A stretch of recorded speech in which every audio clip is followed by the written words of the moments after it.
Well, hello and welcome to today's program, The Korean Economy Beyond Crisis, Korea, U.S.-China Economic Interdependence and Competition. Thank you all for joining us. My name is Tom Byrne. I'm the president and CEO of the Korea Society.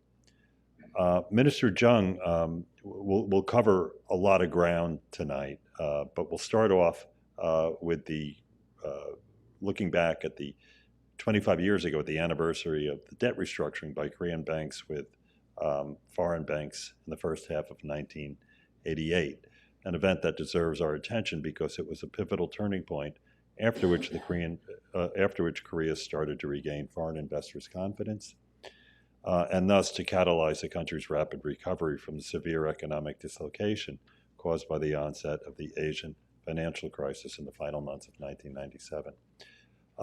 So we are joined today. It's my great honor to introduce you to someone I've known for a long time, but has become a good friend, and it's Minister Chung Duk-gu, who, as Vice Minister of Finance, led Korea's negotiation team with the foreign banks back in 1998, right here in New York City in January of that year. By the way, one of our board directors who couldn't make it here tonight is William Rhodes. He was vice chairman of Citibank, and he was sitting on the opposite side of the table during those negotiations. However, he played a very constructive role. He got the Japanese banks on board, and also he accompanied the Korean delegation on many road shows after that. Korea's implementation of not only successful restructuring, but also the implementation of the so-called bitter medicine of the IMF's program conditionality. Right after that, Minister Chung was appointed Minister of Industry, Commerce, and Energy. In his new capacity, he primed the Korean economy for a comprehensive reorientation towards reform and opening. After nearly 3 decades of dedicated government service, Mr. Chung retired from the cabinet and became a professor at Seoul National University's Graduate School of International Studies, GSIS, and served as the director of Seoul National University's Center for International Finance. Mr. Chung brings extensive China experience as well and expertise. In 2003, Peking University in China invited him as a distinguished chair professor where he taught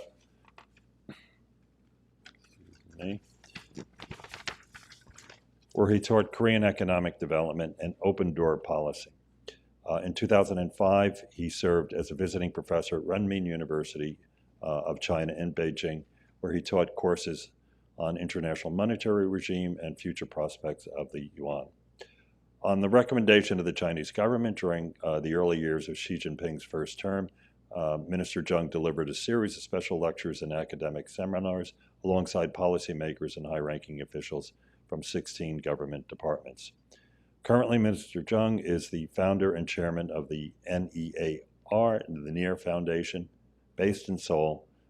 NEAR has conducted geopolitical research with the goal of achieving peaceful coexistence and prosperity in Northeast Asia since 2007. The foundation most recently published a book titled The Impact of Xi Jinping's New Era on Korea and the World, which will be translated into English and distributed globally by the end of 2023 this year. So I'm really looking forward to hearing Mr. Chung's insights, and the format of the program will be Minister Chung will make remarks, and then after the remarks, both of us will sit on the stage. I have several questions, and then I'd really like to hear questions from the audience, so I'm looking forward to this exchange of ideas. Thank you.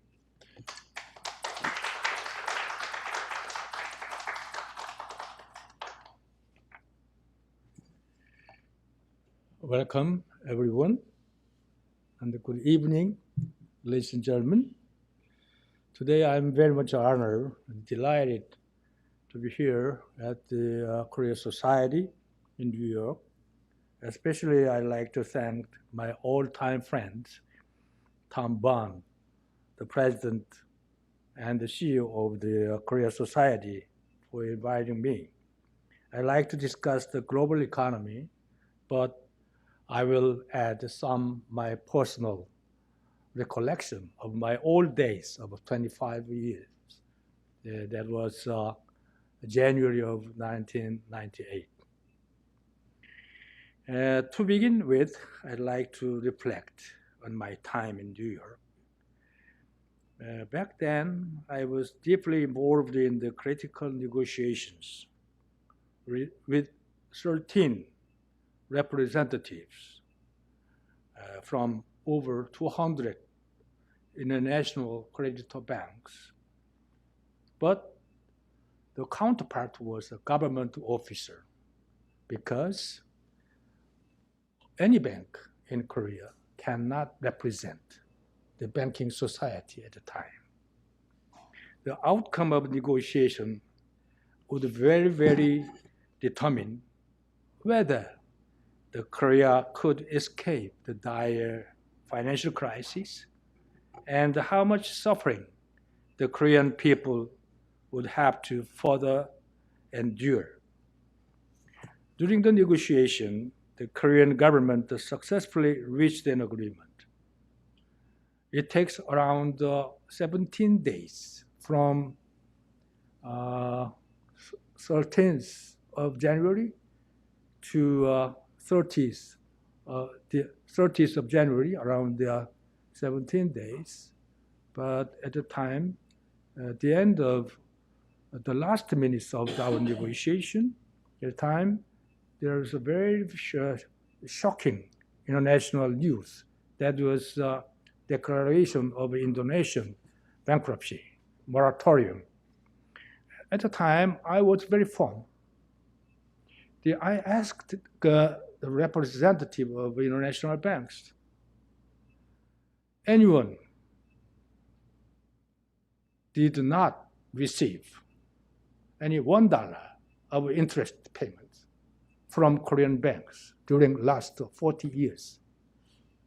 And nobody answered. Eventually, we finally decided, go forward. We will guarantee of the total amount of $24 billion. That was a very serious time for me. I accompany around 7 members at the time. The famous people, Byrne he was my deputy. We had a very sleepless night every day. The situation was so bad. Eventually, in the middle of, around the last week of January, I went to Washington, D.C. to meet the State Department. And then I have a tough negotiation with them. At the time, it's not the question of Wall Street interest, but it's the question of the national security and world security from North Korea and China. At the time, finally, State Department intervened in the course of negotiation. I usually say my English is not so fluent, but heart-to-heart negotiation finally reached the final agreements between two parties, Korean government and the international creditor banks. During the crisis in 1997, IMF imposed severe conditionalities. Among them, there were 2 significant misjudgments that earned the IMF's reputation of prescribing the wrong medicine and the wrong prescriptions. There are first, the requirement for maintaining strict fiscal austerity even at the lowest level of demand. I think it was copied from Latin American crisis case. That was misinterpreted to Korean case. Second, maintaining high interest rate at around 30% for nearly 5 months.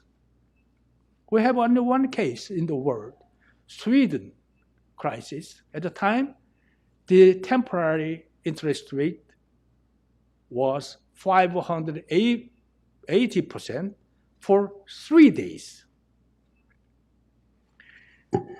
Fortunately, this policy was eventually abandoned at the end of April 1998, when Kim Dae-jung administration inaugurated. The second day, President Kim Dae-jung asked me. At the time, I became the vice minister. Vice Minister Chung, what is the most critical task for Korea? I answered as normalization of our interest rate policy. What is the problem? The IMF conditionality.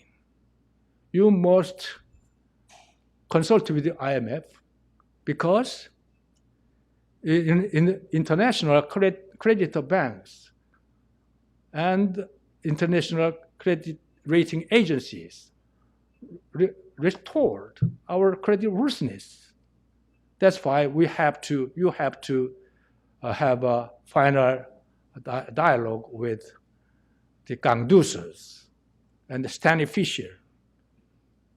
I flew to Washington, D.C. I met them.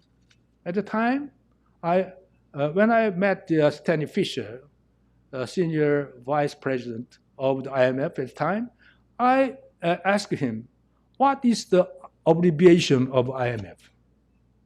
He said, International Monetary Fund. But in Korea, it's not. I am fired. Okay? Eventually, we finally decided not to decide. That is, I asked him, I will increase the money supply by Bank of Korea, and IMF will criticize Korea financial policies, and then eventually Korea's standard interest rate will be down and down up to 5%, because we don't have enough domestic demand at the time. I reported to the President Kim Dae-jung. He said nothing. Okay, that was my own responsibility. That was my own duties at the time, because Korean government inevitably have to violate the IMF conditions. But I decided to implement their policies. Eventually, without consent of IMF, Korean real interest rate in the market was down to 4.3% within 1 month. That was the a kind of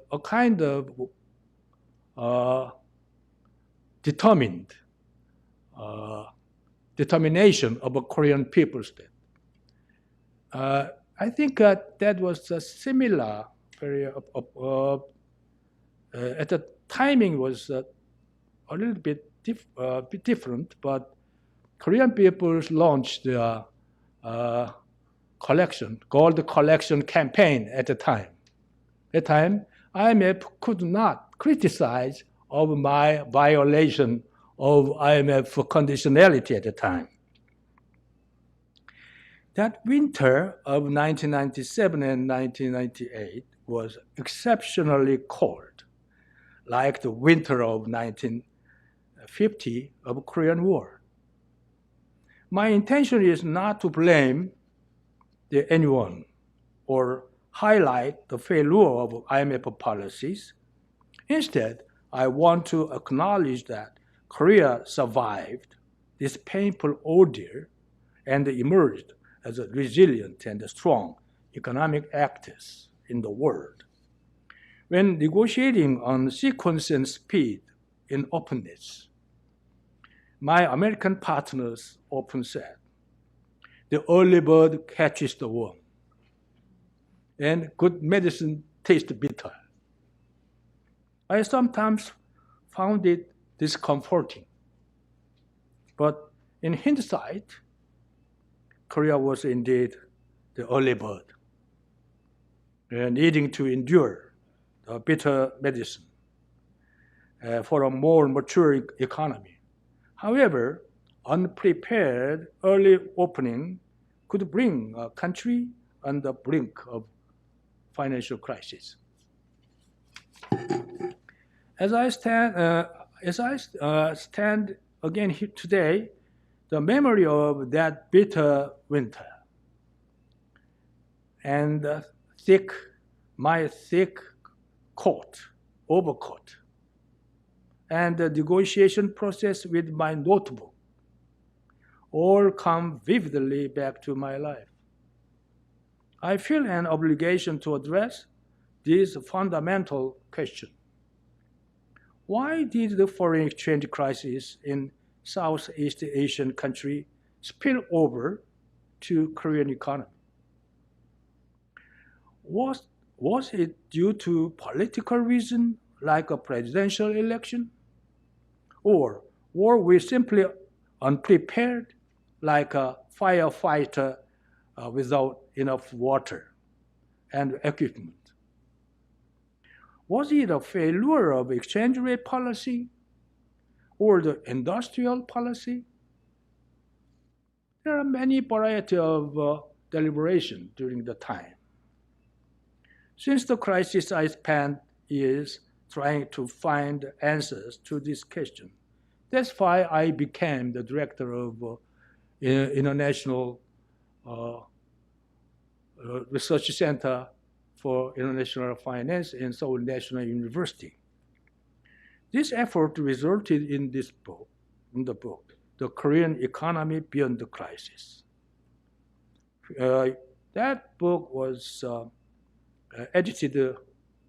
co-edited with the professor Aiken Green. Over the past 25 years, Korea reinvented itself as a mature and competitive economic system. Today, Korea plays a role as a global manufacturer and a technology powerhouse. How was this possible? The comprehensive restructuring of the Korean economy implemented by the Kim Dae-jung administration was harsh. But thanks to this bitter medicine of restructuring, big companies like Samsung, Hyundai Motors, SK, LG, and others were reborn and thrived. The Korean government also transformed its policy toward reform and openness. Through the 4 pillars of reform, that is financial reform, corporate reform, labor and the public sector reform, Korean economy moved away from the obsolete, the Park Chung-hee development model. Firstly, Korea adopted a full-fledged, free-floating exchange rate mechanism starting from the end of 1998. And the foreign exchange transactions were liberalized. Foreign exchange reserve gradually accumulated to a sufficient level. Secondly, Korea addressed the underlying structural problem in its industrial sector, developing around the heavy and chemical industry since 1980s. However, this was mostly assembly-based industry that heavily relied on imported parts, components, and raw materials. As the economy grew, Korea realized that it would face a crisis if it couldn't defend against mounting current account deficit. Consequently, Korea underwent a bold and comprehensive industrial restructuring, shifting to intermediate industry, including parts, components, materials, and equipment. I think that's why late President Kim Dae-jung appointed me as a Minister of Commerce and Industry and Energy at the time. Thirdly, labor market flexibility was totally encouraged. Previously, it was challenging for companies to both employ and terminate workers flexibly. But due to the labor market reform, Korea's capital and commodity markets near totally opened, leading to a restructuring of economy focused on productivity. Finally, the government underwent a comprehensive restructuring of financial institutions, and they injected a huge amount of public funds. Bank capital structure was reconfigured through the capital reduction, and bank insolvencies dramatically reduced by using public funds. While this process may have appeared as downsizing, it left behind only healthy, solid financial institutions with robust asset systems and productivity. The government, business, and the individuals quickly armed themselves with a new vision. This was a ghastly move, for it required collective courage and determination. Through this painful effort, Korea rose again. In the process of overcoming Korean financial crisis, we gained several valuable lessons. Korea achieved compressed modernization in 60 short years, particularly in the real sector. However, highly sophisticated financial sector fell behind in the comparison with the real sector. In fact, financial development is something that can only be achieved through the discipline and the enduring hardship under the foundation of transparency and trust. Another lesson learned is that if you liberalize international rate, exchange rate, and the free capital flow almost simultaneously within a short period, it's falling into an economic trilemma is inevitable.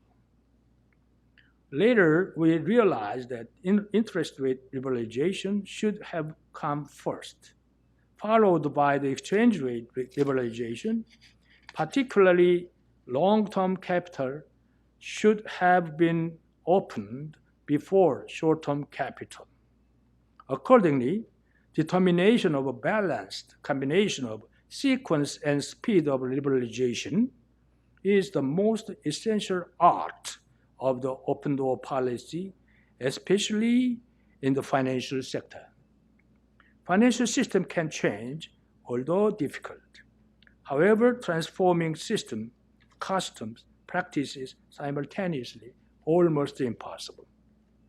Attempting to do this, Korea's financial system revealed its vulnerability and instability, creating a huge mismatch between the new regulation system and old customs and practices. In this process, Korean economy grew increasingly. That was one of the underlying causes. There are many causes, economic fundamental causes, and the boom-bust cycle causes. But I usually mention that the most important underlying causes of the financial crisis in the developing nations. That is the mismatch problem. When I have a special lecture in Harvard University, the Professor Jeffrey Frankel, gave me a very critical question about the mismatch phenomenon. Later he wrote very valuable academic paper on the mismatch phenomenon in the developing nations. Many individuals and companies collapsed while enduring the harsh and bitter medicine. The companies, banks, and the financial institutions that survived and overcame this crisis rose to the global level, like Samsung Electronics, Hyundai Motors, and LG, etc. Escalation of U.S. strategic competition and that is a very critical challenges in the international global world. Since the beginning of the 21st century, Korean economy enjoyed the rapid and enormous Chinese economic boom. That was immediately after Korea's industrial policy change. This industrial restructuring program focusing on the parts and components and the intermediate goods. China imported a huge amount of Korean-made parts and components from the time.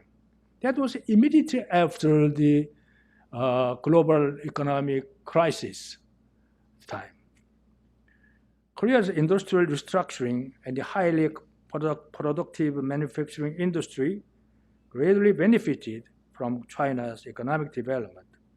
Korea's ability to supply higher quality intermediates and capital goods that was complemented China's rapid growth. In this process, Korean economy grew increasingly dependent on the Chinese economy. And China gained more political influence over the Korean government. Meanwhile, as the competition between US and China became intensified, the relations between the two countries transitioned from mutually supportive complementarity to confrontation. Ultimately, China began to challenge the United States in capital goods market, such as advanced technology industry and platform industries such as 5G, 6G, etc. During the early days of confrontation, the United States underestimated China's potential for growth.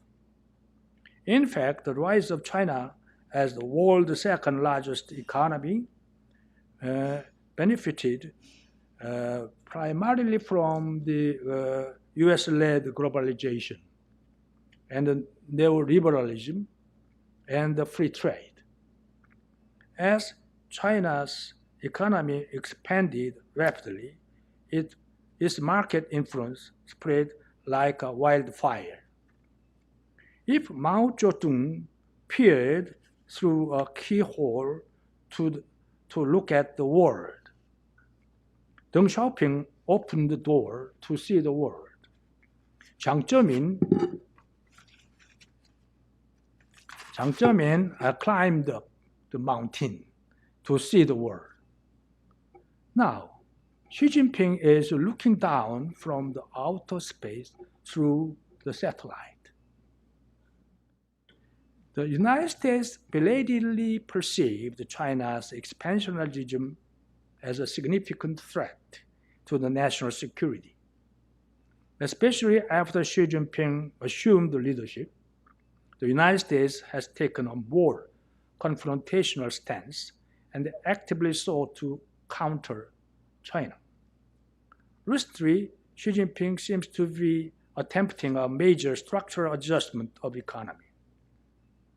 He seems to be abandoning the previous economic policy focused on real estate market and is shifting the growth axis toward scientific and technological development and expanding the domestic consumption.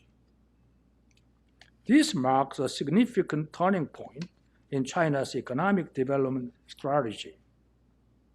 Over the years, the United States and China have been locked in a strategic competition. Both countries seem exhausted, feeling their own limits. Chinese economy has weakened significantly along with the market failure in real estate market. To make things worse, non-performing loans and assets hidden by the party and the government have reached an uncontrollable state. President Xi finds himself in a profound dilemma between his stated China dream and the stark reality besieging China. For Xi Jinping, launching an attack on Taiwan or intervening in the Ukraine war, and some more concentration on the Middle East crisis is not a priority. Rather, he is more focused on ensuring welfare of the Chinese people, providing necessities such as food, housing, and healthcare. Developing pension system for an aging society is also a vital consideration. It was very critical that Xi Jinping's thought had been totally changed. I think it's not. It's a temporary measure. We should not misunderstand Xi Jinping's way of thinking. As for the United States, decoupling while ignoring economic interdependence has placed the burden of soaring price solely on itself. The United States recognized its limitation in dealing with the domestic challenges and in leading international affairs. Looking back, many acknowledge that a more robust, timely containment should have begun during the early days of Obama administration, about a decade ago. While the two countries have been intensively targeting each other's weakness, they have begun to acknowledge their limitation and explore the possibility of coexistence. The U.S. officials' recent visit to China reflects their effort to reduce tensions and establish some form of cooperative framework in the economic domain. Under de-risking strategy, it is anticipated that U.S. will significantly ease the restriction it has imposed on China, except for areas that related to national security, such as advanced semiconductors, quantum computing, and AI.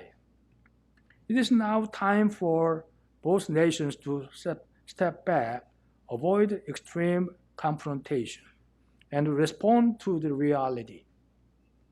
They need to establish a floor for managing tension and crisis, and engage in a dialogue to set the red line that they should not cross.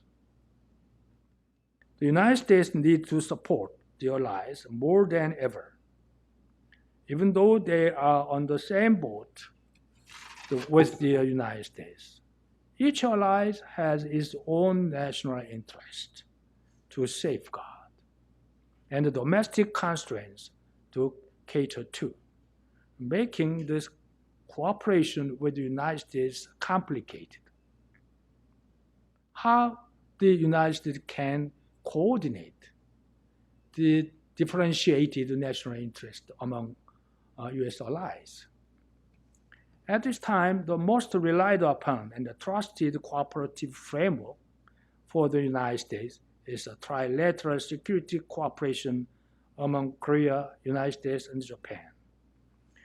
This framework is being extended to incorporate science and technology, aiming to establish a new defense perimeter beyond the security measures. However, two very sensitive issues remain on the horizon.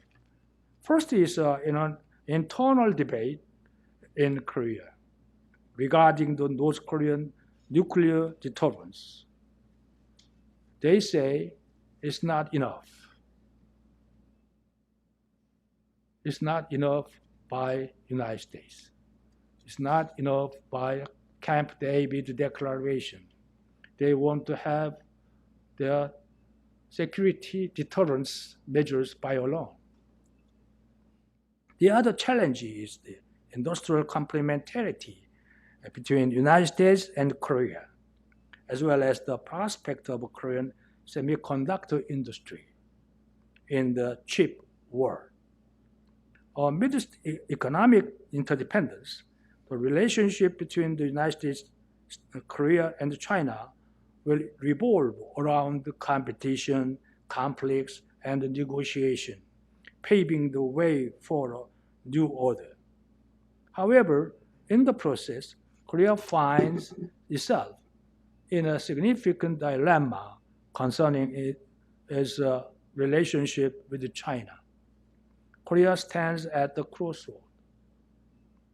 Over the past decades, Korea successfully established industrial complementarity with China, and it resulted in high dependence on China for trade, reaching 25%. Although this dependence has decreased in around 19.5% of this year due to the recent economic challenge in China. The economic relationship between Korea and China still holds elements of complementarity and competition. However, this economic relationship is now under duress. Firstly, trilateral security cooperation between the United States, Korea, and Japan puts pressure on China. The forestry relationship between Korea and China since 2016, due to the deployment of a THAAD missile system, has not fully normalized. The recent reinforcement of trilateral security framework further isolate China. In this context, the U.S. is pressing Korea to reduce its investment in semiconductor production, a key export item to China. While the idea behind is to expand the U.S.-Korea military alliance toward the economic alliance, it will undoubtedly disrupt Korea's export to China going forward. Some forecasts even suggest that Korea's trade dependence on China, currently at 25%, may drop to 15%. The challenge ahead is how Korea can compensate for the 10% gap. The focus is now on whether Korea and the United States can collaboratively address this issue as part of the expansion of their alliance. For instance, Korea possesses mass production capabilities in some areas that is not present in the United States. When combined with the advanced technology of US, it will create industrial complementarity at a higher level. Korea's advancement in technological capability, highly productive manufacturing ecosystem, and mass production capability has reached a stage where Korea can establish a complementary working relationship with the United States. The United States prioritized the revival of the manufacturing sector as a top economic policy goal. In this regard, the United States and Korea are perfectly positioned to form the most productive, effective partnership. Many experts in Washington, D.C. acknowledge this in the course of dialogue with me as a critical factor in U.S. strategic review in the future. Therefore, the term complementarity is poised to become a new keyword in the Chorus Alliance. Over the next 70 years, the Chorus Alliance will evolve into a closer, complementary relationship. Korea is no longer just a small peninsula country in Northeast Asia, nor a divided country that heavily depends on others for its survival. Over the years, Korea has become the existential threat, such as the Korean War in 1950 and the Asian financial crisis in 1997. It has risen to the rank of advanced country that have well-established social safety net, supported by strong market economies and democratic politics. Transitioning from a recipient of aid to donor country, Korea has been invited NATO and the G7. Today, Korea not only contemplate the global issue, but also share the cost and the pains.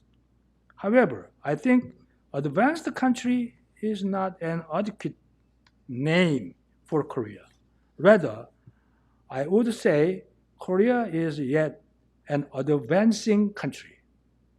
The advancing state syndrome is about the hidden dark side beneath the radiant external appearance of South Korea. Nevertheless, I remain confident that by overcoming the advancing state syndrome, Korea will eventually join the rank of truly advanced country. While Korea's comprehensive rational national power is within top 10, sometimes they say 6th or 7th, more effort needs to be made for Korea to be ranked within 10%, top 10 countries in terms of quality of people's life. Korea's future path involves making free choices followed by taking full responsibility, fostering political trust among citizens, and ensuring that people's life and value are safeguarded by the government. We pursue a country where the sick receive treatment in the world-class healthcare system, and where social safety net help those who fall behind recover. This is the grand vision of Korea's future. As such, it is a task of our current generation to overcome the advancing state syndrome so that the next generation can go forward stable and confident based on this foundation. This is yet another miracle to achieve, surpassing the achievement of the past 60 years. In this progress, Korea and the United States will sail on the same boat in pursuit of a shared dream. Thank you very much for your attention.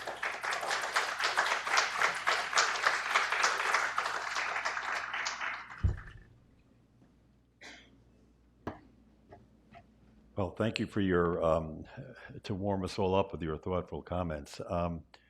We'll probably have to go into overtime if everyone is thinking of 60 minutes, so I hope everyone has a little more time. So, I was thinking about how you juxtaposed the wintry conditions in January 1998 when you were up here in New York doing the restructuring of the bank debt. And with the Korean War, how the 1950 was similarly a very cold winter. And I think both experiences were actually a crucible for Korea, in which so there was a situation of severe trial, in which different elements were intermixed, leading to something new and something stronger. So in the case of the Korean War, of course, it was the right after the armistice was signed in July 1953, you had the U.S. and Korea signing a mutual defense treaty, and the following year was ratified by Congress. So back in January 1950 and even June 1950, that was probably unimaginable that that would happen. And the alliance has endured. It's been proved resilient through many challenges for the past 70 years. So likewise, from the Korean financial crisis, or the IMF crisis that you were often is referred to in Korea, you had this rebirth of the Korean economy, where the deep structural changes in the banking sector, monetary policy, exchange rate policy, the industrial sector. But it was a severe trial, that's for sure. So I like how you juxtapose those two times. I wanted to open with a question, kind of dig back to touch on the book that you wrote with Barry Eichengreen. You co-edited it. So it's the title is The Korean Economy Beyond the Crisis. And I use this in the Sovereign Risk course I teach at Columbia University. I'm glad to see I have some of my students here. Good to see you. You note in that book, by the way, we did invite Barry Eichengreen, but he got tangled up in travel to Morocco with the IMF World Bank annual meetings to be here tonight.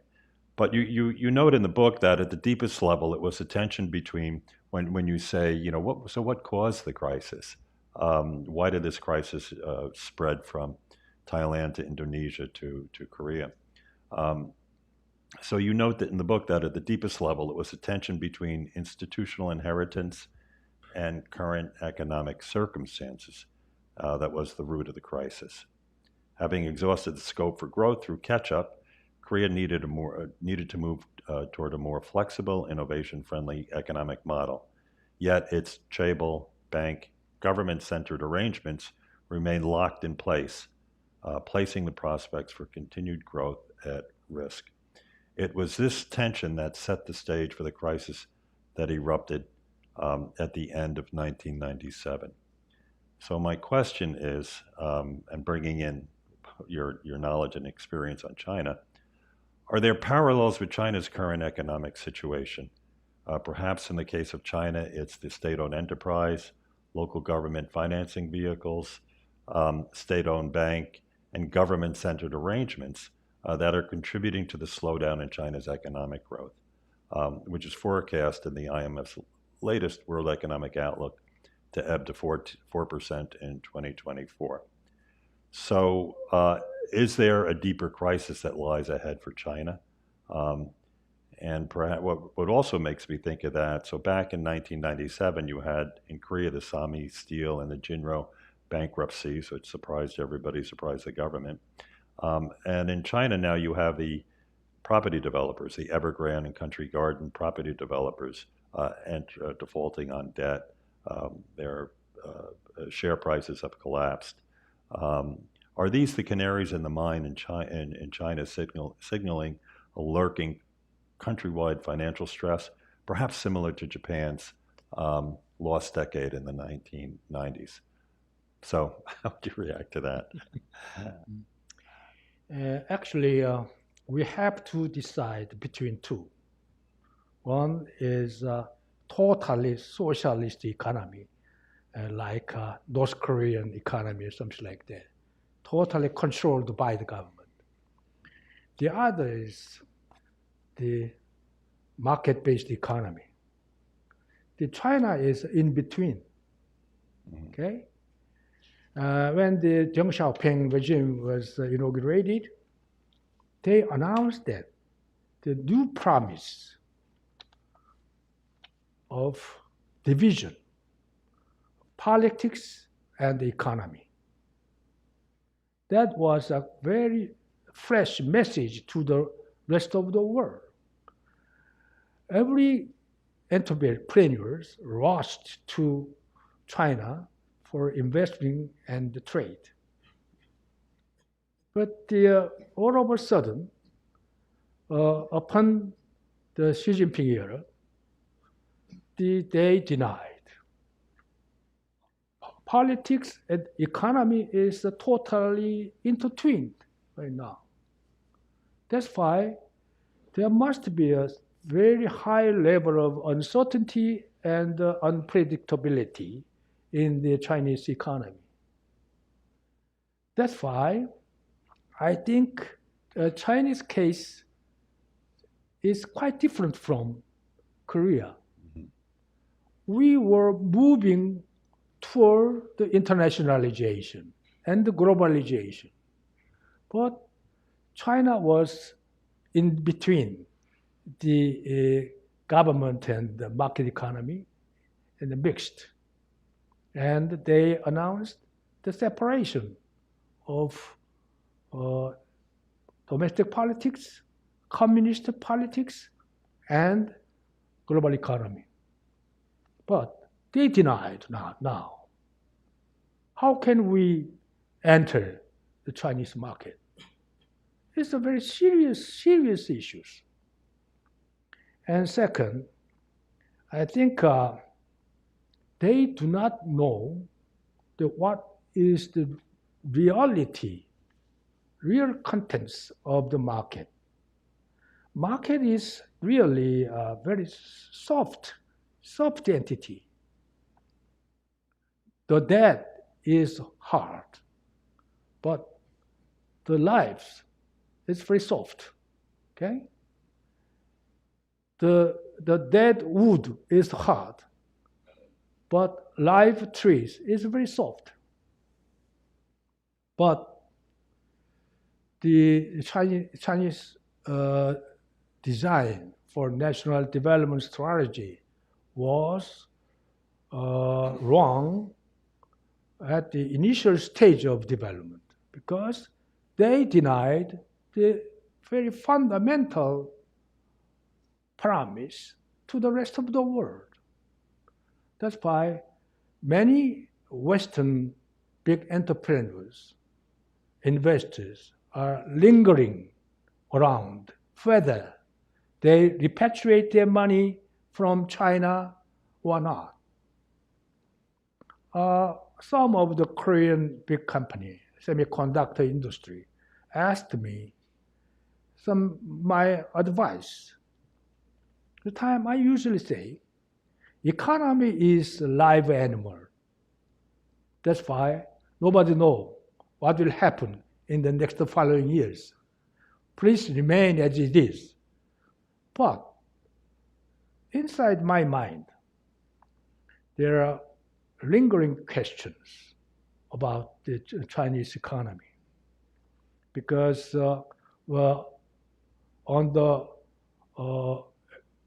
part of the recent Chinese economic downturn and the turmoil of the real estate market, we can see that it's quite a different manner in handling that crisis, market failure.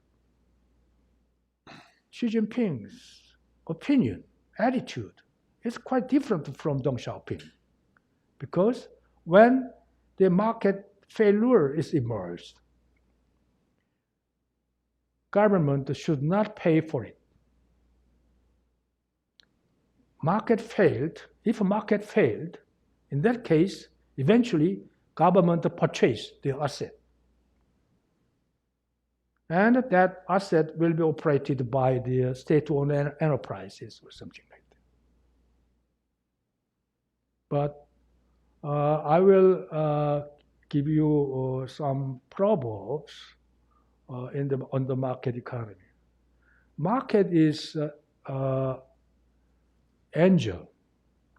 Sometimes fail and becoming the devil.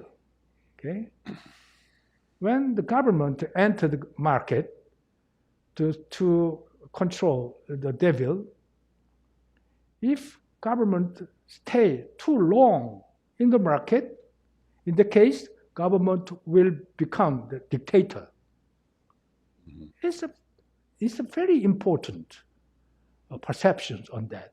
But I think I do not think Chinese economy will at the brink of bankruptcy, because they have huge banks and state-owned banks, and the top 5 of the world. But for the time being, they will support the managing their crisis season. But I think Chinese economy potential growth potential will be dramatically decreased. Recently, I received a report from Bloomberg International Forecast that they say the growth potential of Chinese economy in 2030 will be 4%, and 2040, 2.5%, 2050, 0.9%.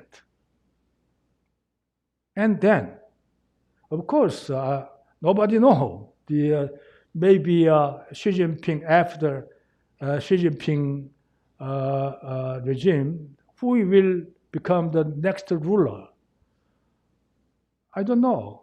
His way of thinking, his perception on market, but the general trend is such like that. That's why I think that China should decide.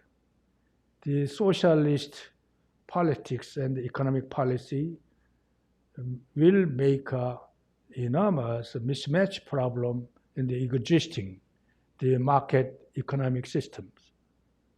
Right. I was in China at the time the third plenum decisions were announced. The first Party Congress was probably back in 2013. I actually forget the number of the Party Congress is, so I don't want to say a number. I have a number in my mind. But anyway, one of the highlights of that, we had a meeting at the State Council. This was when I was at Moody's, and the official was very eager and very proud and very optimistic, because he said the guiding principle of those decisions was that the market will allocate resources. Well, I think just the opposite is happening in the case of China. So I would agree with you that there's always market failures, but if it's often the market is best in self-correcting the failures and then moving on just in general. So I don't know. In my mind, I still think that China runs the downside risks are probably the risks are on the downside, and Japan didn't collapse either in 1990, although the growth rate did. In China, the deflation, financial system took a while to clean up. It wasn't until Koizumi came into power in 2002. And but meanwhile, there was a lost decade of growth, and growth was like maybe 1% in real terms. I wonder if China is moving along that direction, because the local government financing vehicle debts are still murky. They're still being evergreened, right? Mm-hmm. And very similar to the situation in Japan. Anyway, I don't know if you were that pessimistic about China. Yeah.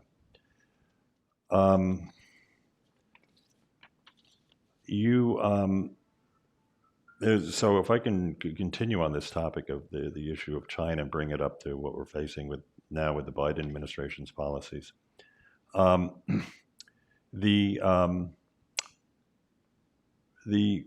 There's many sensitive issues that remain on the horizon between the U.S. and Korea, even though the alliance seems to be very robust and it's multidimensional now. Korea is a huge provider of foreign direct investment into the United States, for example, which is something new, often in cutting-edge technologies. But there are sensitive issues, and one is you bring up this notion of industrial complementarity between the U.S. and Korea. where Korea has this big industrial manufacturing capacity, and the U.S. has advanced technology and know-how. We actually saw this work during the pandemic when a U.S. company or U.S. companies transferred messenger RNA technology to Korean biopharmaceutical companies to enhance global production of vaccines. But is this industrial policy unfolding in the Biden administration, embodied in the CHIPS and Science and IRA acts? Is it fostering or imparting friction in this complementarity between Korea and the U.S.? I mean, what's your early take on where this will lead in terms of economic relations between the U.S. and Korea? I want to reiterate the importance of Camp David Declaration. First one is we retie the missing link between Korea and Japan in the triangular formation. Korea, United States, very solid line. Mm-hmm. Japan, United States, very solid line. But Japan and Korea is a dotted line. Mm. But finally, President Yoon Suk-yeol decided to cut the Gordius knot between Korea and Japan. It's very complicated decision, along with the domestic political situation. But now, that is the very monumental decision, because nowadays we have the many conflict, many war, and many quasi-war all around the world. There is no fundamental multilateral framework for ceasefire at the moment. Mm. United Nations is not working well, and even the permanent member of UN Security Council Committee, the two is the very serious totalitarian government, Russia and China. That's why I think in the Northeast Asian security framework, we have a very good monumental decision making by Biden and Yoon Suk-yeol and Kishida. Okay. Problem is under that the security framework, how can we make the sustainability building of that Camp David situation? That is the balance of national interest. Mm-hmm. As you mentioned, Biden administration is focusing on the rebuilding the manufacturing sector in American economy. But personally, I totally denied the possibility of that, because there is no manufacturing ecosystem in the United States. Mm-hmm. Nobody wants to work hard, okay? And there are many companies combined together, like a Korean Jabil, okay? But in United States, the companies is a kind of a dot, many dot in the American societies. Mm-hmm. That's why, as time flows, the level of science and technology is higher and higher. We need a manufacturing ecosystem. Right. That's why during my stay in Washington, D.C., I received many questions from government officers and think tankers about the potential complementarity with Korea in the manufacturing sector. But that must be a very important steps for making United States to build the manufacturing ecosystem. But most serious part is semiconductor industry. Nowadays, we have around 40% of our total export to China, that is a semiconductor. Around 25% of the total GDP of Korea is from the semiconductor industry. In this connection, there are widespread rumor that the paradise of Korean semiconductor industry will be fading out. It should be moved to United States. And sometimes, every month, the Commerce Department of the United States handle that issue to invest level amount of Korean semiconductor manufacturing company to China. But if we want to increase the capital or the establishment of a new company, new factory of semiconductor, we need around preparatory steps for about 5 years. But every month, Commerce Department is dealing with that matter. That is a very critical matter. That's why I want to advise the American entrepreneur and the government officers in dealing with this matter that we need a certain type of the fixed agreement between Korea and the United States. Without that, eventually, China will have an enormous amount of intellectual property theft and huge amount of hacking for the evading that the highly advanced technology of semiconductor. That's why it's a very critical moment for that. Okay. Right. Well, it sounds like the industrial policy under the Biden administration, at least in the semiconductor industry, is imparting a lot of friction on the economic relation, but also on the companies that produce semiconductors.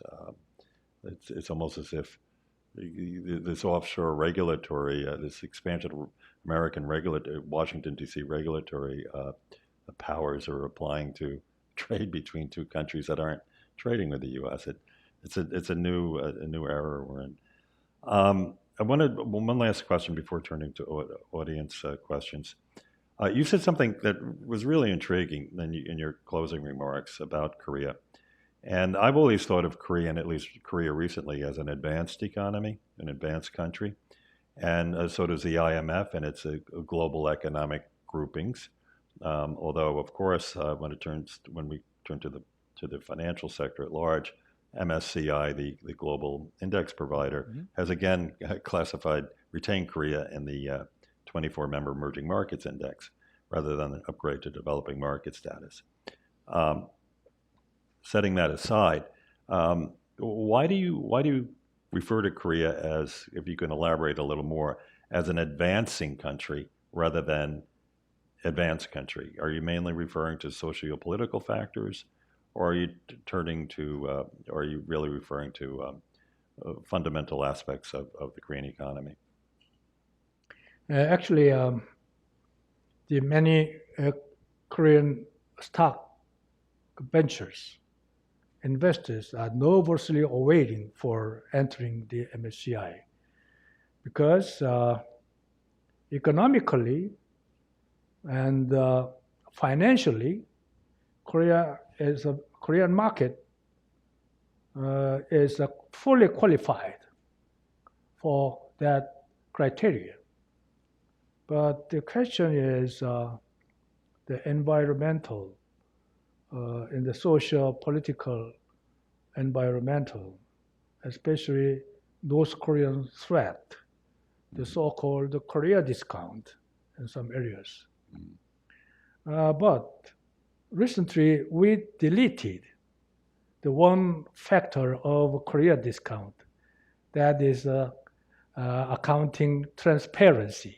Right. Now we are entering in the new international accounting standard, Right. and we are fully qualified as accounting transparency. Now, still we have North Korean threat, but it's fully defended by the Camp David declarations. And the problem is the regulatory framework of the policies, especially we have some the problem in the Yoido politics. They are fighting each other, and the ideological dispute still about that. That is the one part of advancing status syndrome. But I think and next we are expecting that the next following 1 or 2 years, Korea eventually enter the MSCI criteria. Right. So yeah, the so-called Korea discount, I always thought it had a lot more to do with deficiencies in corporate governance and transparency rather than the geopolitical risks with North Korea. That being said, there's one anecdote I have. So, well, you were negotiating with the American banks and with the World Bank and the Treasury involved here in New York City in 1998. I was over in Korea trying to figure out how much debt does Korea owe and what the foreign exchange reserves were, the actual reserves, the liquid reserves, usable reserves, and that the official who reported to you, Byun Yang Ho or Yang Ho Byun, was in charge of the team that was interacting with the rating agencies, and we were trying to get information, this basic financial information that we would get from just about any other country that we went to, except China, of course. And so we're in there, and it just happened that two of us, I was the lead analyst.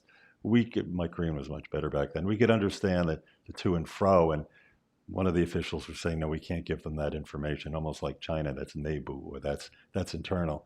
And Byun Yang Ho just got exasperated, and he said very loudly in English, "Just give them whatever information they ask for," which was a big sea change in terms of availability of data in Korea. But so the advancing country, I think, you're more worried about the political challenges and social political challenges. Perhaps the low birth rate and the demographic pressures is part of that. But I mean, other advanced countries have that too, as well as developing countries. Well, why don't I open up to questions? And if you could identify, we have a mic that will be passed around, Chelsea. So just identify your name and then your affiliation, please. And out of the interest of time and to get as many questions as possible, let's keep the questions question-like. Okay, so right here, Jessica.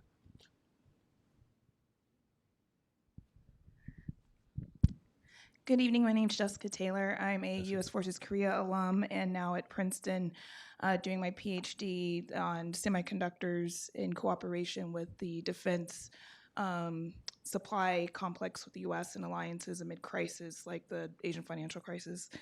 So real quick, my question would be, with South Korea being concerned about China in semiconductor cooperation with China versus the United States, Also concerned about TSMC and Samsung's cooperation, or rather, as they compete in the space, especially for advanced semiconductors, and along with the U.S. and South Korea trying to increase their defense cooperation in defense articles.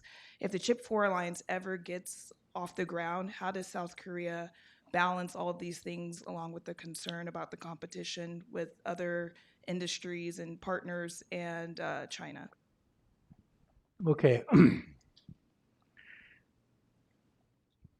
We have very recent news on the big drop of semiconductor sale by SMIC in China, because they have short of the equipment and the parts and the components, and owing to the very tough, very solid intervention by the U.S.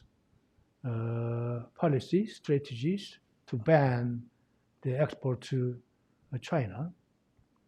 Actually, Korean company, the Samsung and the SK,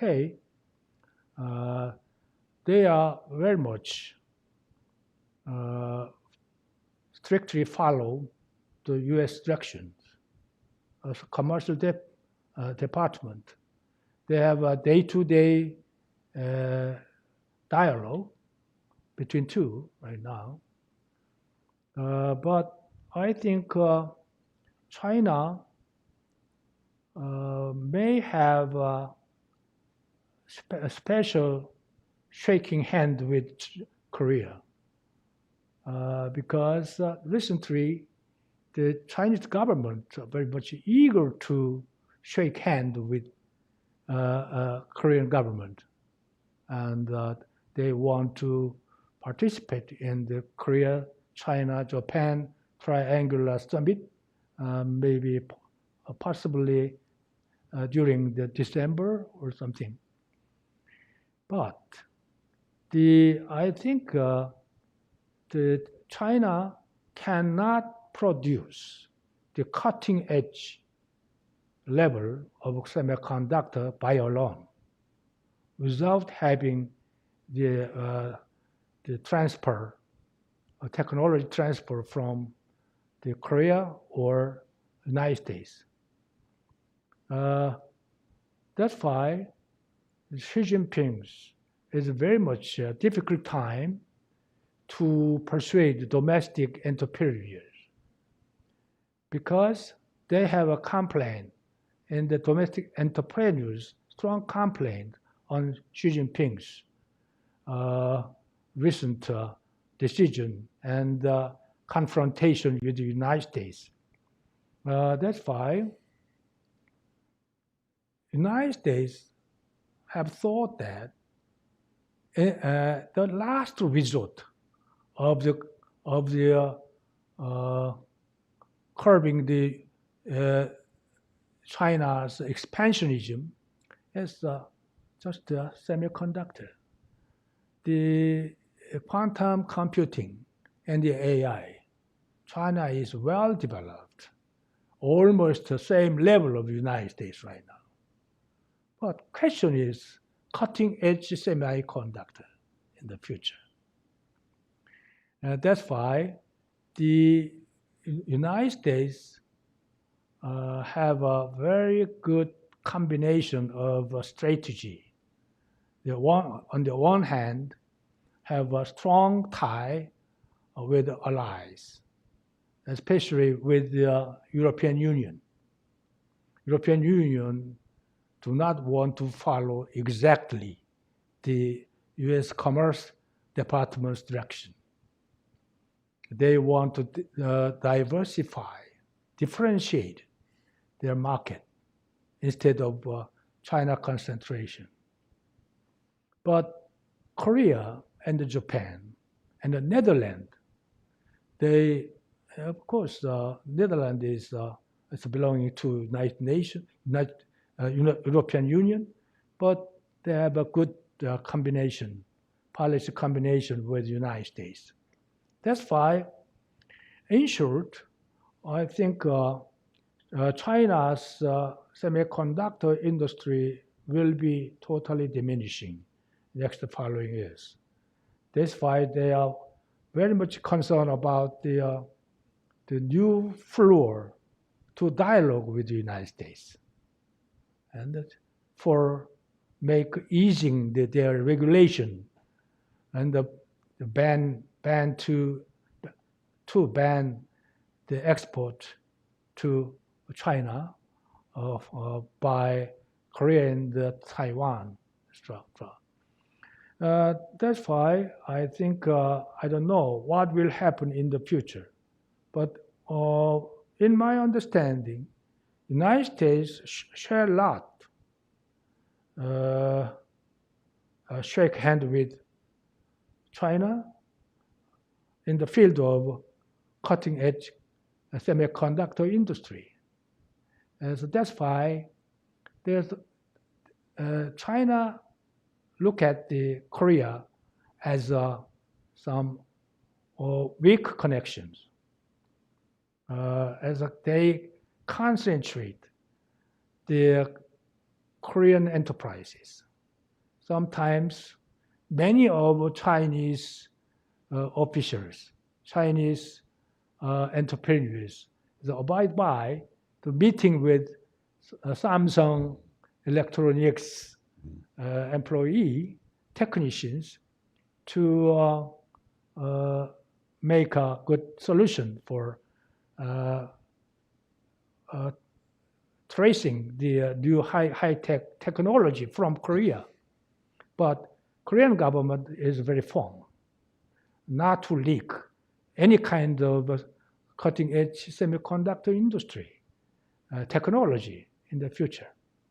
So the upper hand that the U.S. has on this this semiconductor war with China is very strong. What you're saying, yes, and maybe yes, in the near term, the only out for China would be stealing industrial secrets and hacking and all that. But what over the longer run, what policy changes could China make to allay the concerns of the American government on China's use of semiconductors, advanced semiconductors? Is there anything they could do? I don't think so. I think United States is very firm, and U.S. government will not give in any part of the semiconductor. Interesting. Because it's the last resort for making contain the China's expansionism, right, in the especially why the United States is so serious about the semiconductor. There's a closely related with its national security issues and a high standard of new weapons, right, aircraft, and the shipbuilding industry, etc. That's why it's very serious for United States. The U.S. government is concentrate on the 3 points. One is cutting edge semiconductor. Mid and low level, they will ease the regulation on exporting to China, but upper levels, advanced level, there is a very firm. Right. Okay.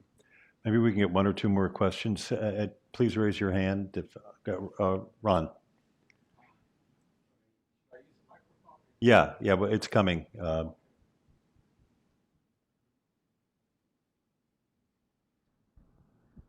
Ron Schramm, Columbia University. I really enjoyed the talk. It was very high level, and I found it quite interesting. My question is, China wants to create a middle-class society like Korea and to have disposable incomes rise and have consumption rise. What can China learn from Korea, and given China's own political constraints, what can it actually do when it learns from Korea in terms of its goal of a middle-class society with high disposable incomes and high consumption levels? Actually, China initially wanted to follow the Korea's development strategies at the early stage of development, especially until Hu Jintao, first 5 years of Hu Jintao regime at the time. At early Hu Jintao regime, I consulted with Prime Minister Wen Jiabao and a teaching in Peking University student. At the time, the late President Park Chung-hee's design for expanding the belt of middle-income class, that was the owner-occupied housing. Every Korean wanted to have owner-occupied housing. Government strongly supported to have the middle class will have their own property itself. That we may recall early days of the Lee Seung-man administration. All of a sudden, he liberalized the landlord, and without cultivating the farmland, they will lose their property, land property. Instead, farming families own their new ownership at the time. But in case of China, I think the initial step was increase of the wage and salary. When during the early Hu Jintao regime, at the time, their industrial structure was a very low level of manufacturing, as many of small and medium enterprises to invest to China, and the workers, Chinese workers, have a very low level of wage and salary. But all of a sudden, they have a new step for industrial transformation. That is around 2 or 3 times increase all of a sudden of the state-owned enterprises wage and salary at the time. It's widespread all over every corner of the Chinese territory. That's why a general level of wage and salary has upgraded all of a sudden. Eventually, Korean investors to China from this small and medium enterprise are bankrupt and repatriate the capital to Korea again. That was the one step. The second one is they don't have income tax. Now, they don't have income tax and real estate tax right now. It's quite a peculiar stance over the income distribution. Still, Xi Jinping regime do not have any plan to introduce the kind of income tax and real estate tax, etc. That means that is a kind of middle-income class building, along with that the cities and towns they has been building the huge amount of the apartments all over the cities and towns. And they want to have the owner-occupied housing, which is following the Korean experience. And then many of middle-income owners have their own house right now. But the critical question is nowadays, the apartment price value is dramatically lowered, maybe around the 40% reduction. That's why it's a kind of the very harmful situation for making wider middle-income class in China. Okay, maybe Steve, a quick question, and then we'll wrap up with Another you. one here? Yeah. I have a question. I think we're in a double overtime, by the way. Steve Cardman, quick question regarding the Chaebol. We know that the Chaebol were identified as a major contributing factor to the financial crisis in 97, 98. But the Chaebol still loom large in the Chinese economy, especially the largest Chaebol. Yeah. Should that be a concern? In Korea or China? No, Korea. Korea. Yeah. The role of the Chaebol, they're still very important. Should we consider that a cause for concern about the direction of the Korean economy? Let me introduce our systems. We have a strong regulation on Chaebol systems, especially our inheritance tax is almost 70%.